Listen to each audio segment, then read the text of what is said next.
Merci d'abord de l'organisation de ce colloque et de m'avoir invité. Une demi-heure me semblera très bien et on aura un temps de discussion sur ce sujet qui est assez vaste et finalement en relisant le sujet que vous m'avez confié, je me focaliserai davantage sur le sous-titre, à savoir regard sur l'évolution de la production et la consommation des aliments en lien avec la santé, et on pourra peut-être discuter du titre pendant le temps d'échange. Vous avez indiqué qu'il y aurait une approche historique. Eh bien, effectivement, on va commencer par une approche historique, mais je ne suis pas historien. Je ne suis que médecin spécialiste en endocrinologie, maladies métaboliques, et c'est vrai que l'histoire est passionnante.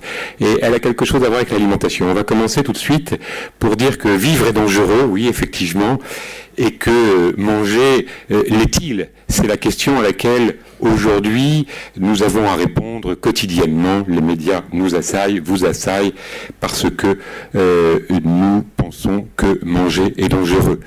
Moi-même, j'ai pu écrire il y a quelques années que nous creusions notre tombe avec nos dents. Est-ce toujours vrai ? Alors, il faudra peut-être rappeler d'abord que manger fait d'abord du bien. Et que l'a-t-on oublié loin des famines, petit côté historique, avec d'abord ce petit rappel sur l'espérance de vie en France, qui est quand même assez impressionnante, puisque on est passé de 24 ans à peu près sous Louis XIV à plus de 85 ans aujourd'hui. C'est quand même le fruit d'un certain progrès, il faut le reconnaître. Et puis, quand on regarde dans l'histoire, vous m'avez vraiment orienté vers cet aspect-là, eh bien, dans les 10 derniers siècles, nous avions en moyenne, par siècle, entre 10 et 30 années de famine. Et je crois que nous ne devons pas l'oublier. Famine ou disette était le quotidien de la plupart des Français. La dernière grande famine en Europe date de 1844, famine de la pomme de terre, puisqu'il n'y avait plus que... il y avait comme nourriture principale la pomme de terre pour l'Irlande. Et une maladie a décimé la pomme de terre et a décimé 1 million d'Irlandais. Un autre million est parti aux États-Unis, dont des grandes familles qui ont fondé ensuite des dynasties comme les Kennedy. Il y a eu d'autres famines en Europe ensuite, mais qui n'étaient pas des famines liées à des conditions agricoles, mais à des conditions politiques, et je ne m'étendrai pas là-dessus. Alors en fait, que s'est-il passé en l'espace de 1 siècle ? Eh bien, nous avons réussi à... Pardon, merci.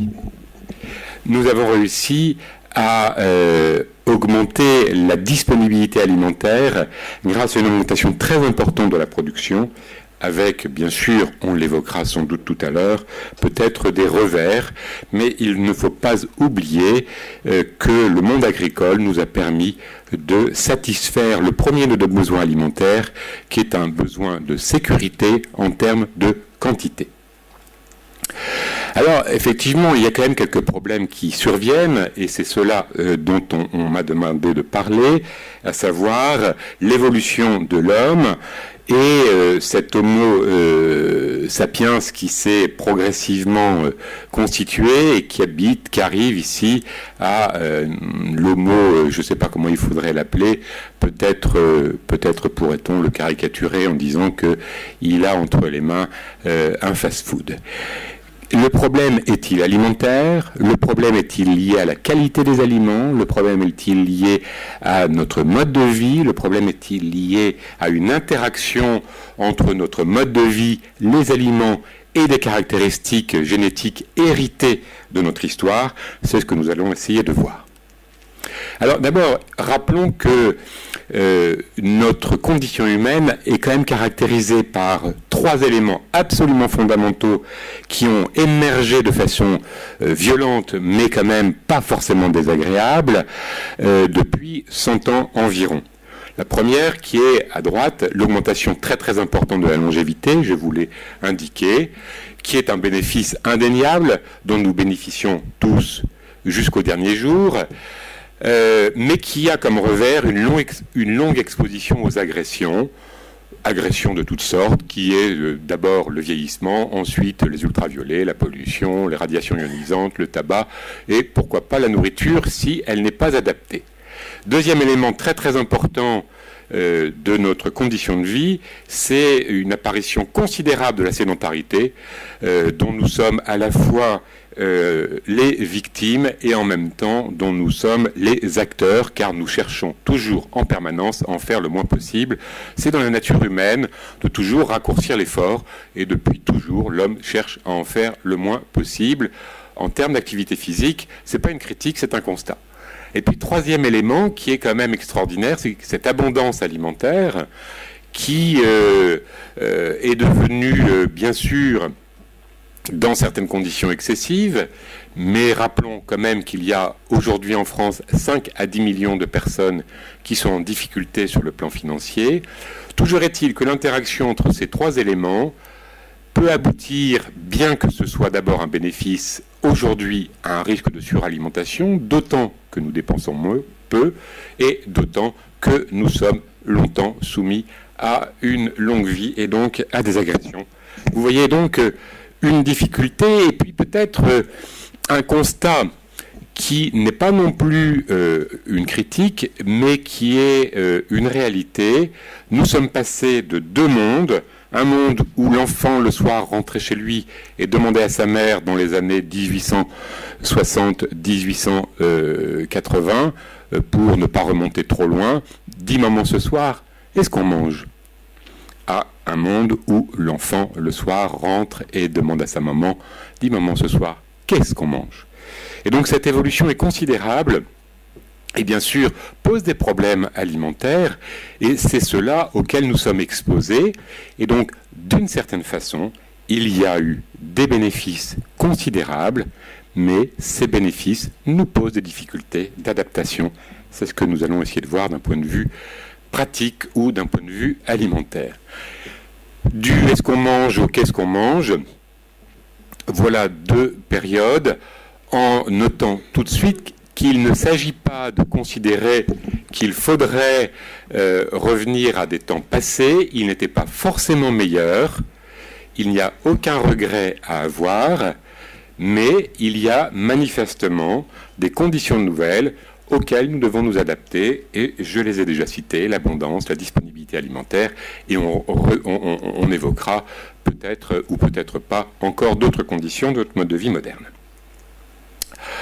Voilà.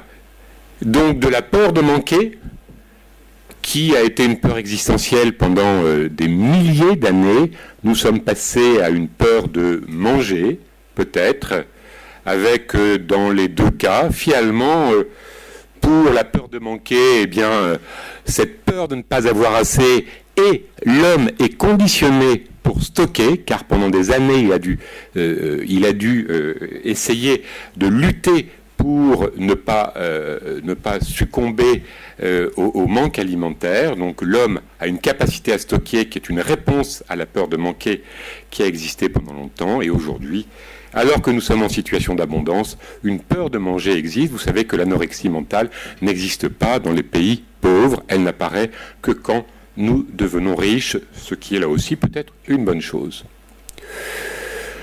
Alors, une des spécificités de l'homme, c'est d'être un être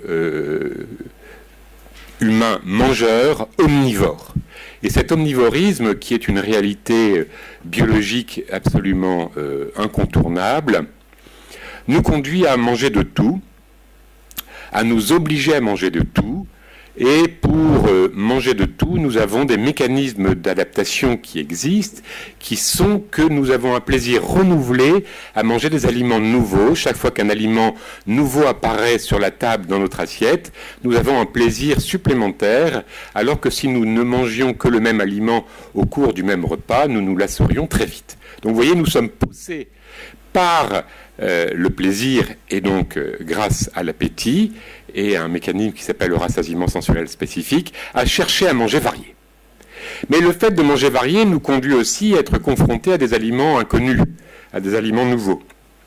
Et cette présence, cette confrontation à l'aliment inconnu, eh bien, est toujours pour l'homme une angoisse, car il a toujours dans son inconscient collectif la peur d'être empoisonné, parce que, effectivement, un aliment nouveau n'étant pas connu, il pourrait être dangereux. C'est ce qu'on appelle la néophobie alimentaire. Et donc on voit très bien que il y a une opposition entre les deux, et que pour vaincre cette néophobie alimentaire, eh bien, nous aurons besoin forcément d'une familiarisation avec les aliments, afin d'atteindre la variété tellement nécessaire pour notre nutrition et pour notre santé, car la variété est la qualité la plus importante de l'alimentation, au-delà de toute autre considération. Je vous fais remarquer au passage qu'il est logique et extraordinaire de voir que nous sommes naturellement attirés vers des aliments qui sont bons, et qui sont nourrissants et bons, qui sont bons et nourrissants en interaction, parce que si nous n'étions pas attirés vers des aliments nourrissants, mais si nous étions attirés vers des aliments pauvres, maigres, ne contenant que de l'eau, des fibres et d'autres nutriments du même type, eh bien nous n'aurions pas pu survivre. Il est une bonne chose que nous soyons attirés par des aliments gras et sucrés, qui sont des aliments nourrissants, qui font que lorsque nous cherchons à manger, eh bien effectivement, il y a une réponse appropriée. Trop loin du micro? Trop près? Non, c'est un tout petit peu trop près. D'accord, merci. Mais est-ce que vous pouvez, alors j'en profite, pourquoi naturellement on est attiré par ça? Parce qu'il y a une nature de l'homme qui le pousse à des choses qui sont bonnes pour lui. C'est quelque chose qui est hérité de notre histoire.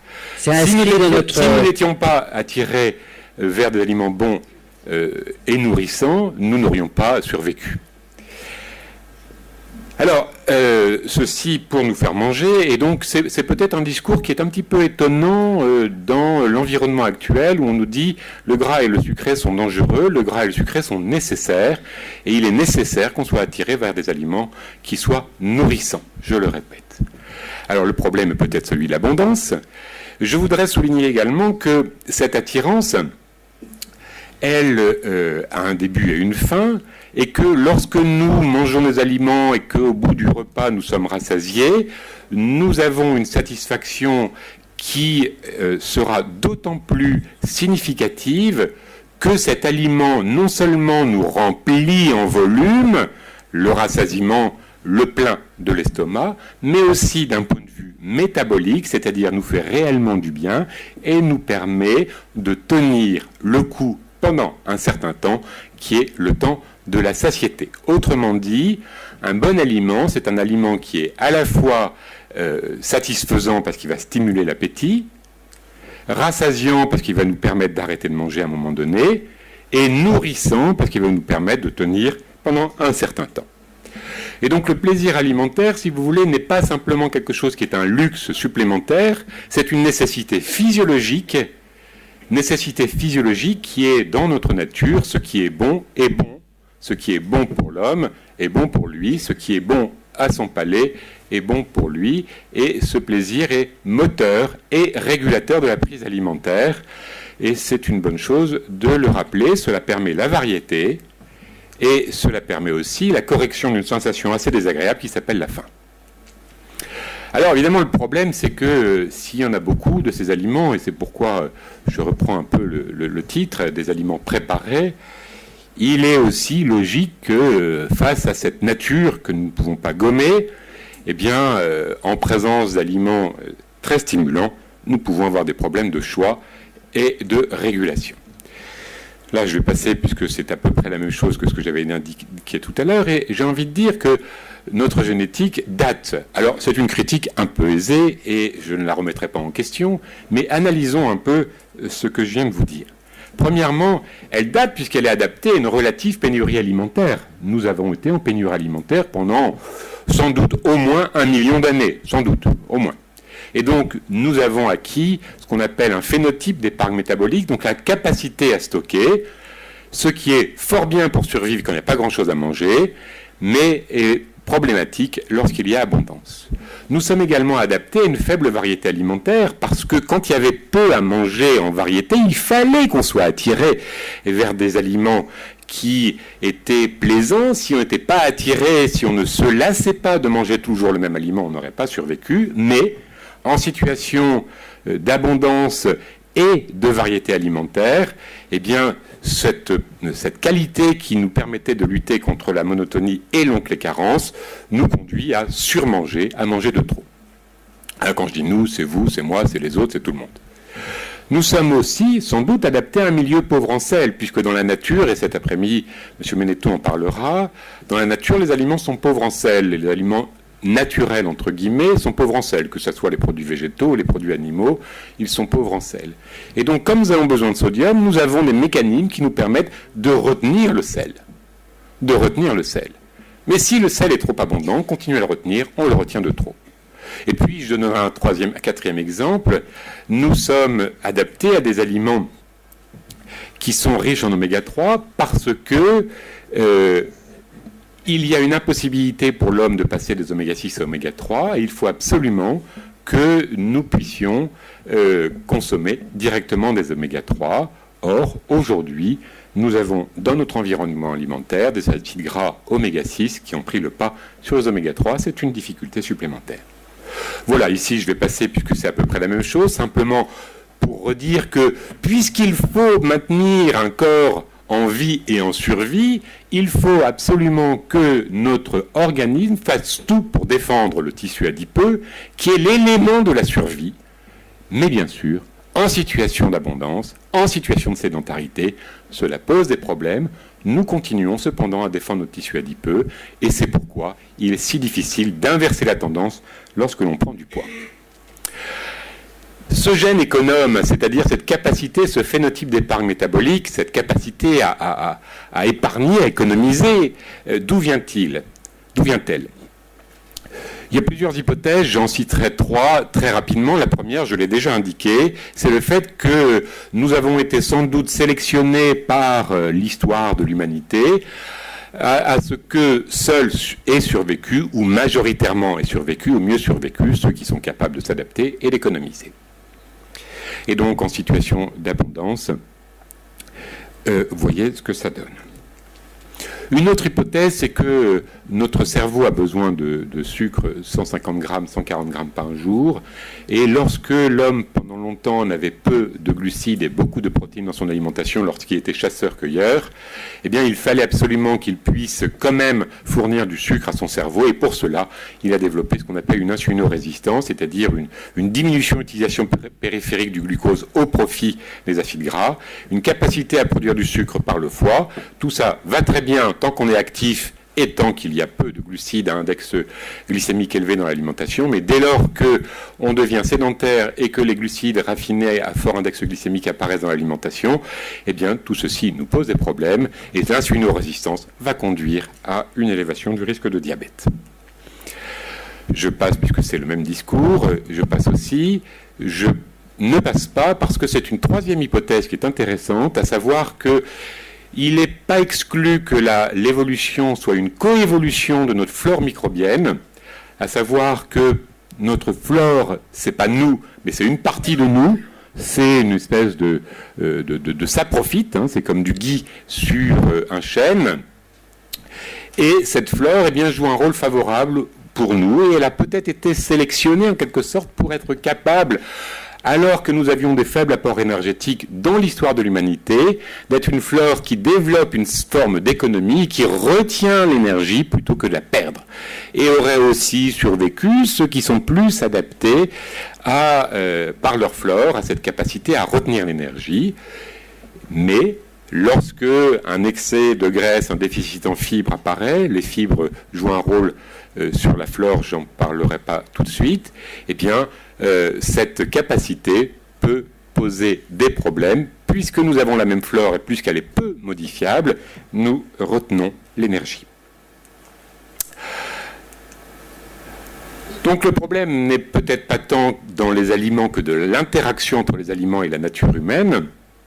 Et si l'on pouvait faire un schéma simple, on dirait que finalement, il y en a beaucoup à manger et ils sont hyper agréables. Et quand on est sédentaire, qu'on a une petite prédisposition génétique et qu'il y a un environnement social inapproprié, eh bien l'obésité arrive. Alors vous allez dire, il n'y a qu'à supprimer les aliments bons, comme ça tout ira bien. D'ailleurs, récemment, il y a un amendement qui voulait supprimer un aliment bon. C'est une drôle d'idée. parce que il faut peut-être simplement essayer de réfléchir sur nos choix alimentaires. Je citerai simplement un proverbe haïtien qui dit « c'est la nourriture trop bonne au palais qui rend obèse ». Eh bien, la nourriture trop bonne au palais, il ne faut pas en manger trop souvent. Alors, cette obésité eh bien, a pris une place importante dans nos questions d'alimentation. Et toute ressemblance avec un personnage politique Ah ben, je ne vois pas de ressemblance. Très bien, parfait. Je n'en vois pas. Et dans la disponibilité alimentaire, il faut souligner qu'il y a beaucoup de choses qui apparaissent. Il n'y a pas que la qualité des aliments, gras et sucrés, sûrement, mou et salé, sûrement. Alors là, toute ressemblance avec un aliment que vous connaîtriez n'est pas fortuite. Hein. Gras, sucré, mou, salé, devinez. Hein, je vous laisse deviner. Densité énergétique élevée, c'est-à-dire concentration élevée en énergie. Palatabilité, c'est-à-dire que c'est bon au palais. Ça va entraîner une composante affective alimentaire forte. Hein. Et taille des portions, qui est un élément absolument considérable. Et forcément, quand il y en a dans l'assiette, eh bien, on ne voit pas pourquoi on ne le finirait pas, d'autant qu'on l'a payé. Et donc, en fait, c'est des facteurs qui peuvent jouer des rôles, mais il faut souligner que ça n'est pas suffisant. Il faut aussi qu'il y ait sûrement des prédispositions, j'allais dire à la fois génétiques, que j'ai mises ici, peut-être aussi des attirances pour des raisons psychologiques ou autres, un environnement social, et puis, bien sûr, le poids considérable de la diminution des dépenses énergétiques. La taille des portions aux États-Unis entre 1950 et 2002. En France, on pourrait faire la même chose, mais vous savez que c'est beaucoup plus important là-bas. Pour un même Badgels, pour un même McDo, pardon, pour une même boisson. Vous reconnaîtrez aussi des boissons. D'ailleurs, on n'a pas supprimé la marque. Ceci étant, c'est vrai que c'est un problème important que la taille. Voilà, d'autres exemples d'augmentation de taille des aliments. Et d'ailleurs, la fois dernière, quand je suis allé au cinéma chez moi, j'ai vu que des gens prenaient cette portion de pop-corn dans un seau. Et je crois que la fois dernière, il y en a un qui est venu avec une poubelle remplie de pop-corn et il a mangé pendant toute la session de cinéma. Voilà. La densité énergétique, c'est donc des aliments qui sont concentrés en énergie. Alors, ça, c'est quelque chose qui est quand même assez important. Parce que comme la régulation de la prise alimentaire se fait avec le volume, un aliment de forte densité a forcément un petit volume, parce que s'il a une forte densité énergétique, c'est parce qu'il contient peu d'eau, et peu d'eau, c'est du petit volume, et donc comme on mange jusqu'à rassasiement, eh bien le volume est plus important. Je vais passer là-dessus. Volume qui est d'ailleurs aussi lié à ce qu'on appelle la densité nutritionnelle. Entre un aliment de forte densité énergétique et de faible densité nutritionnelle, voilà deux exemples d'aliments qui sont finalement caractérisés à la fois par des calories en quantité X ou Y, mais ici, le même aliment rempli de nutriments, bonne densité nutritionnelle. Cet aliment donc, dont on dit parfois qu'il est le pain, hein, c'est assez amusant de parler du pain. Le bon pain blanc est en fait un pain appauvri, un pain pauvre. Il fut longtemps le pain des riches, mais il est devenu aujourd'hui un pain appauvri. Et je pense que ça fait partie effectivement de la qualité alimentaire que de réhabiliter les aliments qui contiennent tout ce qu'ils doivent contenir. Un autre exemple de ce qui n'existait pas dans les cavernes autrefois, c'est celui des boissons sucrées, qui nous pose des problèmes parce que nous régulons assez mal les apports énergétiques quand ils sont sous forme de liquide. Nous régulons, lorsque nous buvons des boissons, très bien l'eau, mais nous régulons assez mal l'énergie contenue dans les boissons, si bien que c'est un facteur important de surconsommation. Et puis le sodium et le potassium, j'en ai parlé il y a un instant. Vous aurez un discours très long cet après-midi là-dessus. C'est une réalité. Même si ça va mieux que cela n'a été, il y a encore de gros progrès à faire. Le plus grand progrès dans la réduction de la consommation de sel n'est pas venu des médecins, il est venu des réfrigérateurs dans les années 50. On n'est pas forcément adapté à une forte teneur en sodium dans notre alimentation, pour des raisons que j'ai indiquées, qui sont sans doute liées à la nature humaine. Quant aux oméga 3, oméga 6, j'en ai un tout petit peu parlé. Vraisemblablement, l'augmentation des apports en oméga 6 pose des problèmes parce que ça diminue la disponibilité des oméga 3 dans notre assiette, ou plutôt dans notre organisme. Et cette augmentation est liée aussi à des pratiques qui posent des problèmes, pratiques agricoles, qui sont en train d'évoluer dans un sens plutôt favorable d'ailleurs, et puis introduction excessive de certaines huiles riches en oméga 6 dans notre alimentation, et ceci n'est pas sans intérêt. Voilà, la compétition entre les oméga 3 et les oméga 6, je passe. Ici, c'est très intéressant, c'est toujours dans l'histoire, c'est l'augmentation du rapport oméga 6 sur oméga 3 dans l'alimentation des hommes et des femmes à travers le lait des femmes. Qui, dans cette étude aux États-Unis, a eu une augmentation considérable des oméga 6, alors que les oméga 3 sont restés au même niveau, et donc vous n'êtes pas sans imaginer les conséquences délétères sur le plan métabolique.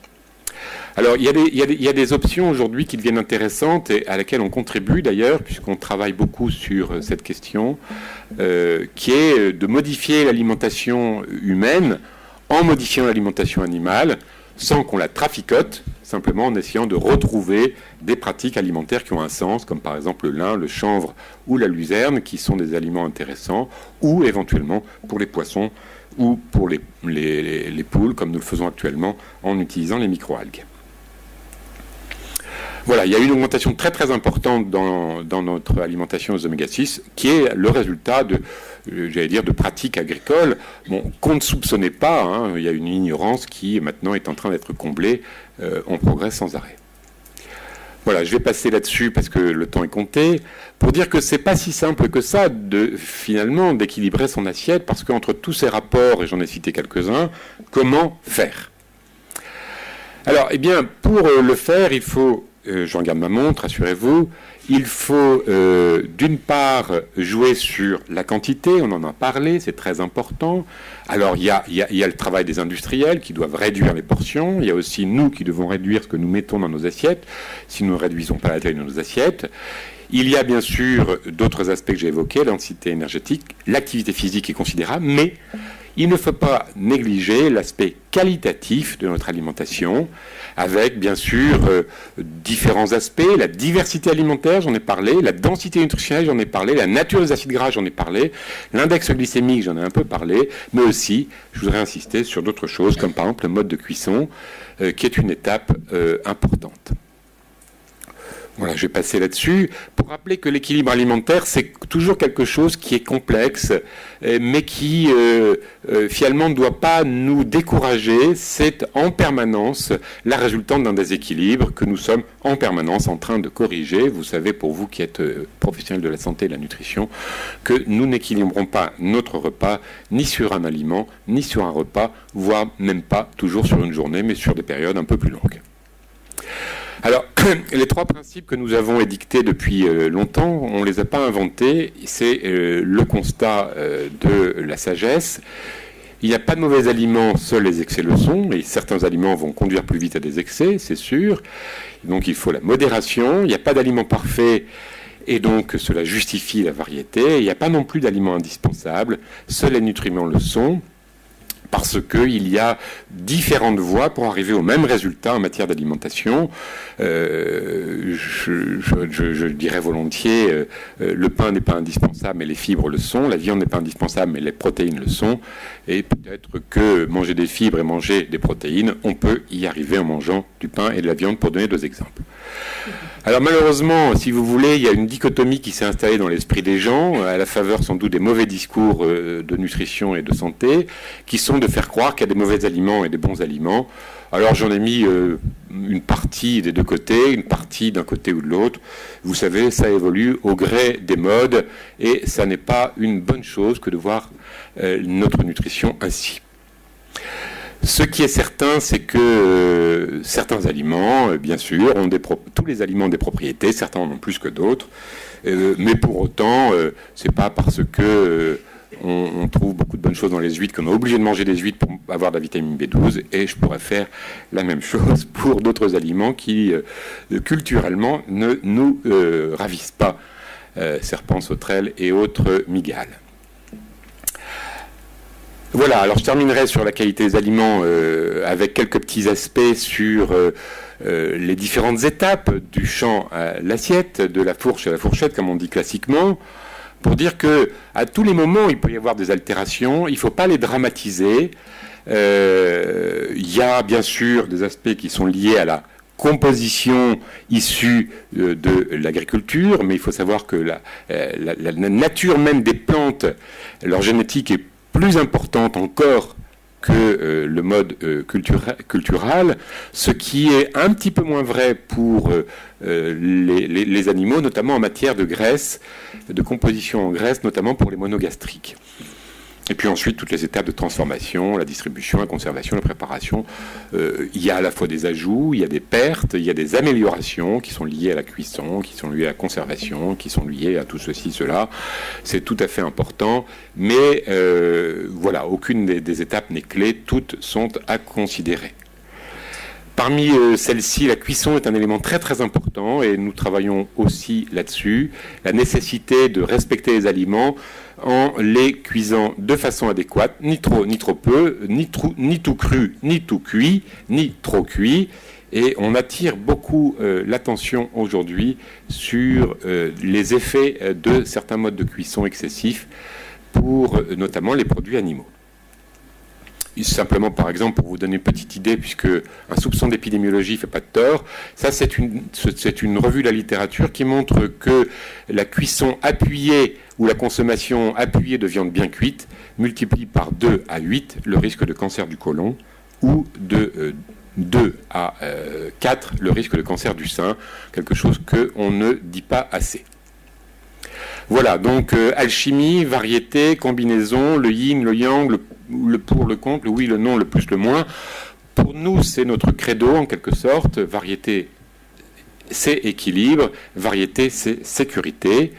Je crois que je vais terminer parce que le temps est terminé. Vous m'avez demandé de parler des saisons. Je crois que j'ai dû les citer ici.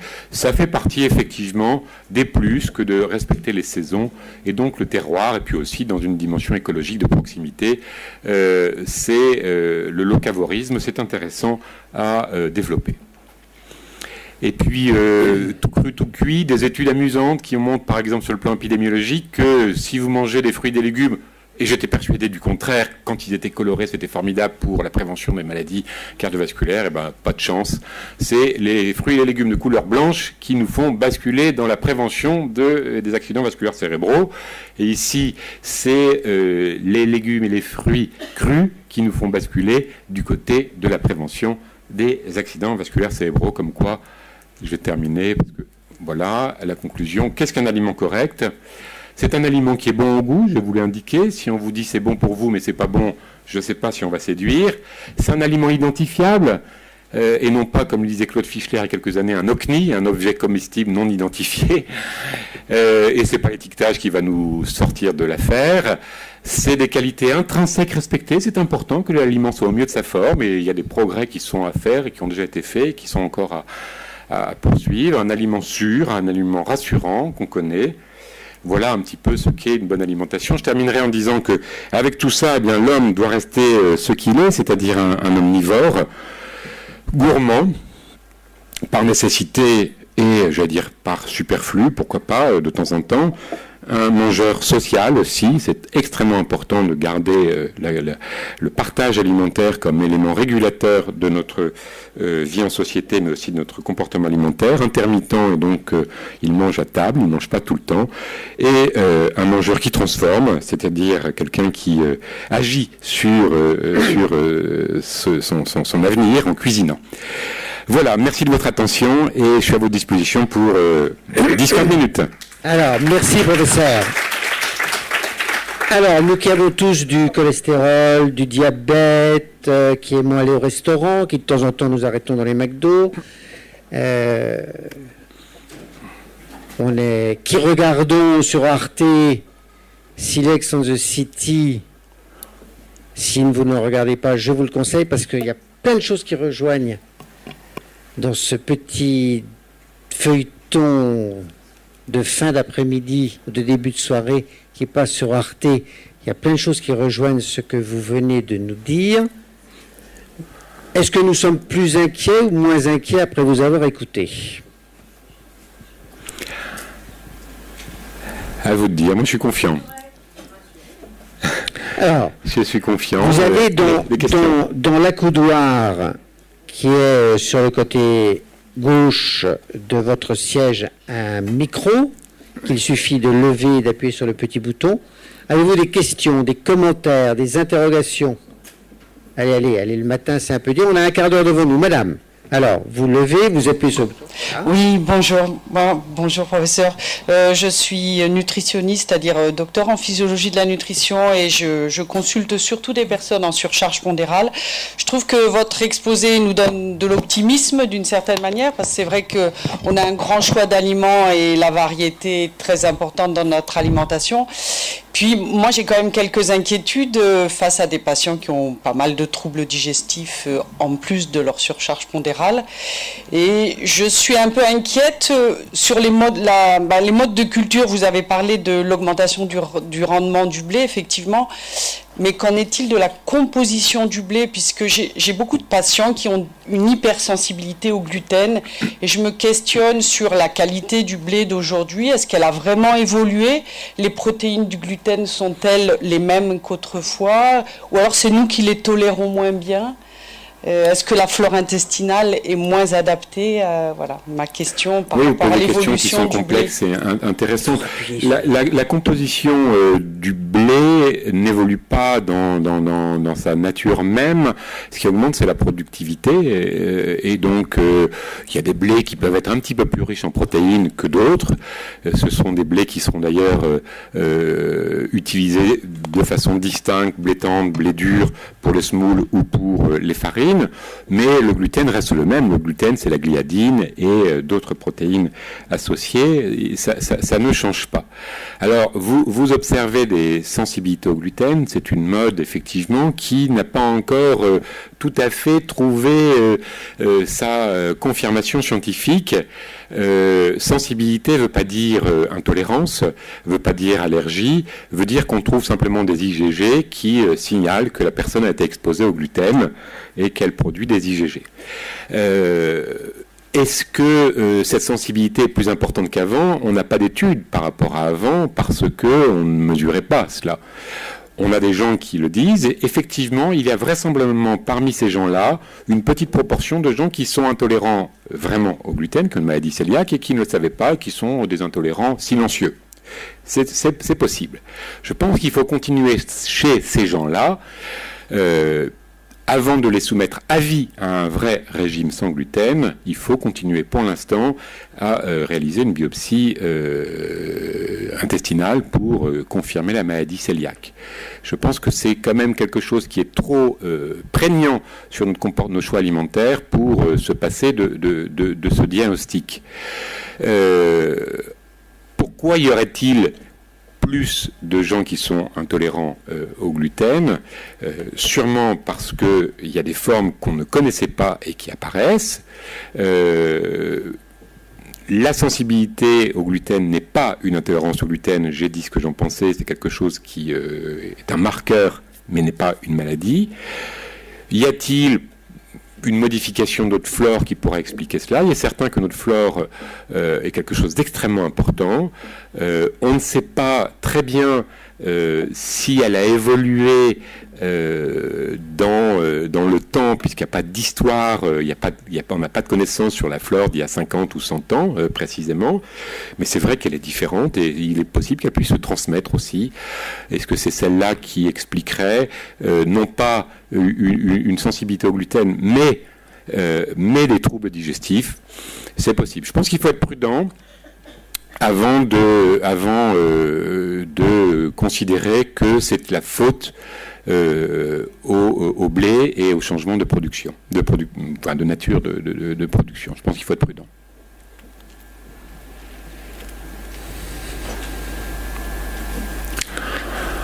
Pas d'autres réactions? Oui, à gauche. Non, oui. Oui. Monsieur Paul. Oui, bonjour, Paul Schaeffer, donc président de la DNC.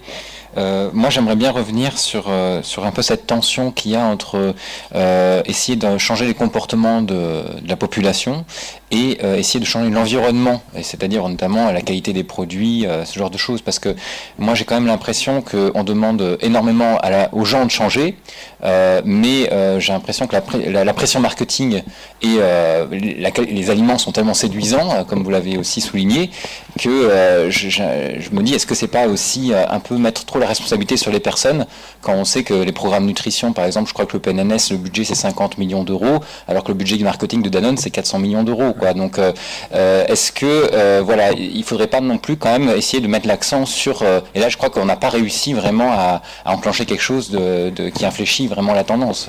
Oui, c'est une très bonne question. C'est assez difficile parce que quelles sont les attentes des gens? Effectivement, on peut dire aux gens, écoutez, on va changer les aliments, et puis à votre insu, comme ça, tout changera pour vous sans que vous n'ayez de choix différents à faire.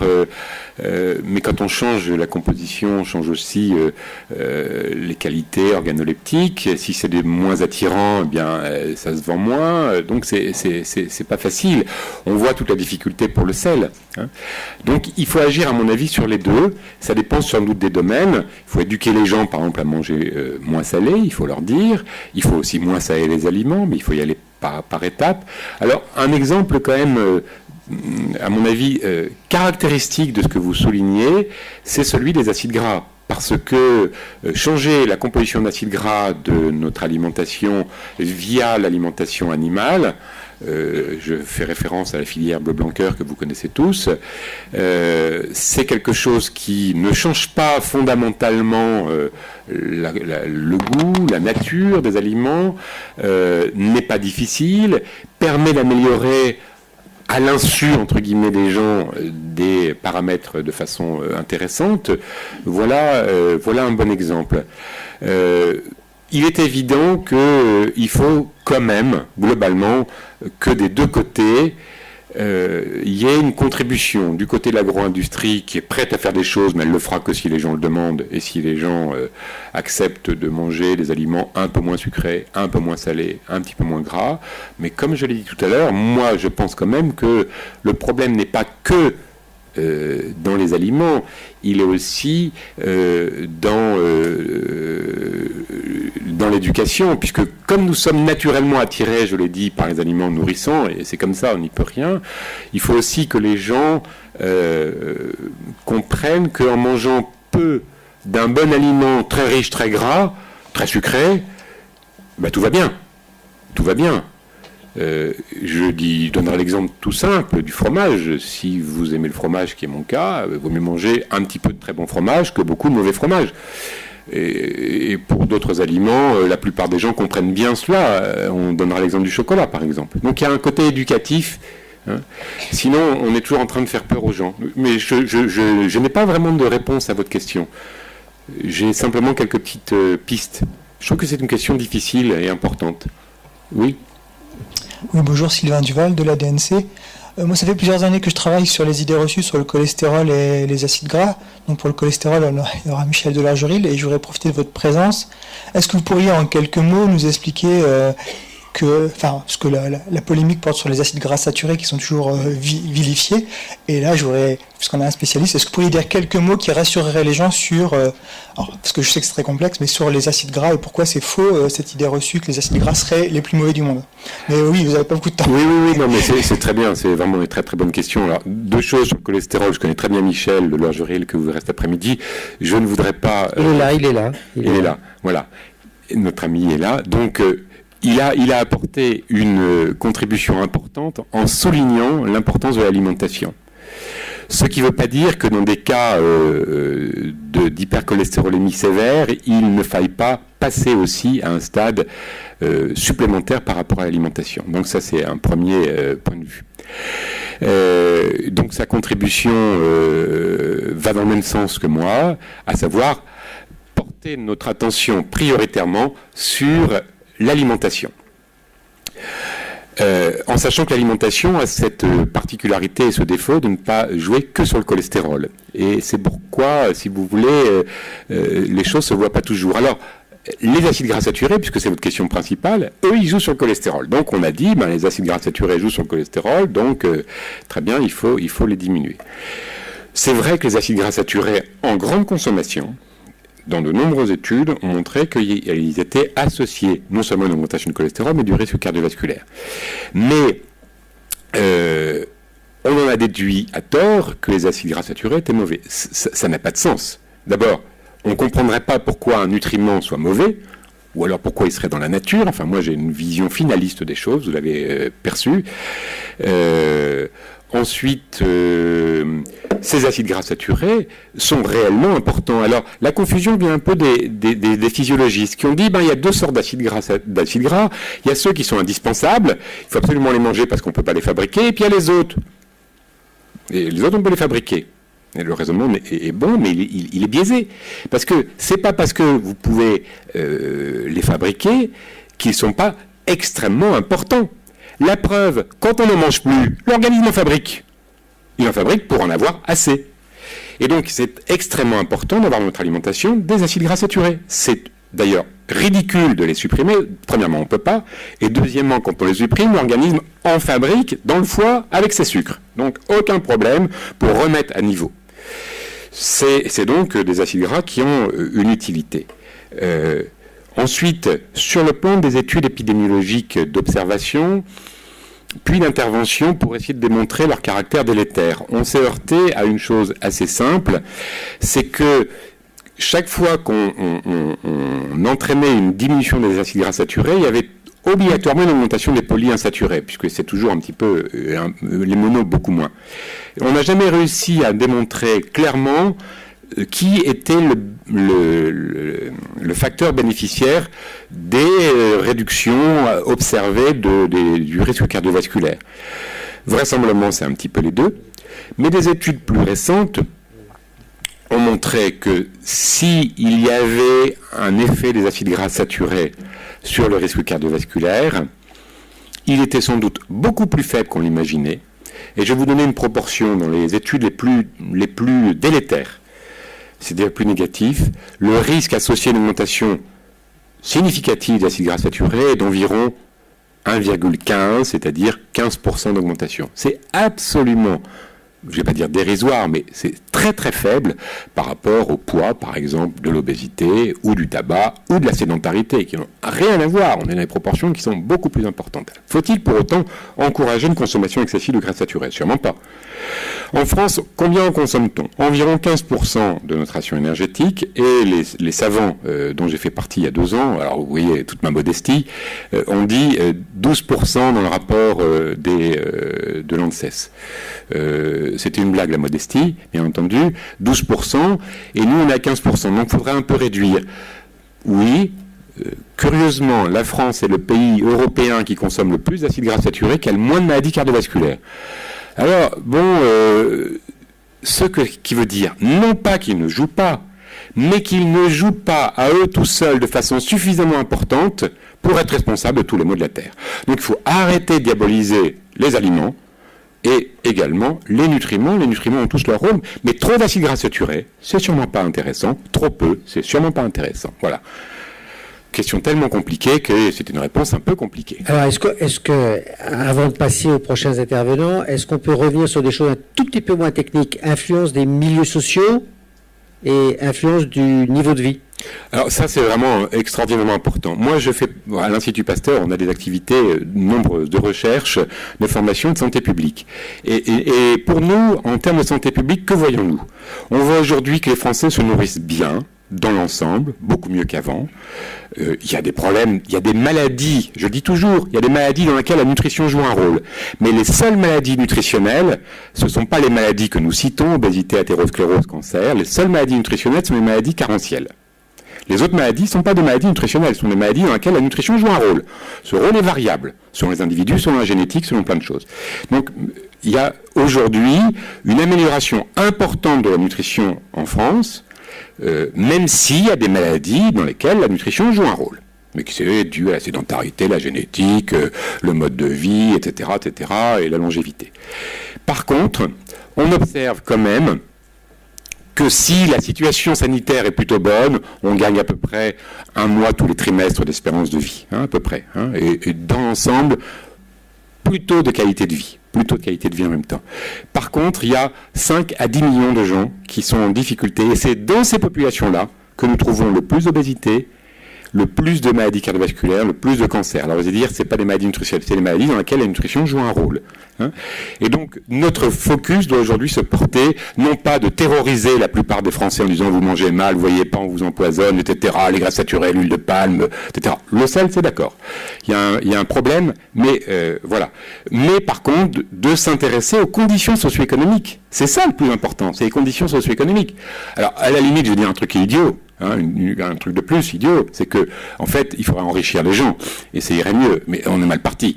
Donc c'est pas facile du tout, mais c'est vraiment, nous devons porter nos efforts sur les classes sociales qui sont défavorisées parce que c'est le déterminant majeur de la perte de variété alimentaire et des choix inappropriés. Parce que quand on est pauvre, la nourriture c'est quand même une façon de se rattraper assez bien, et comme les aliments riches, entre guillemets riches, trop riches, sont les moins chers, vous avez tout compris.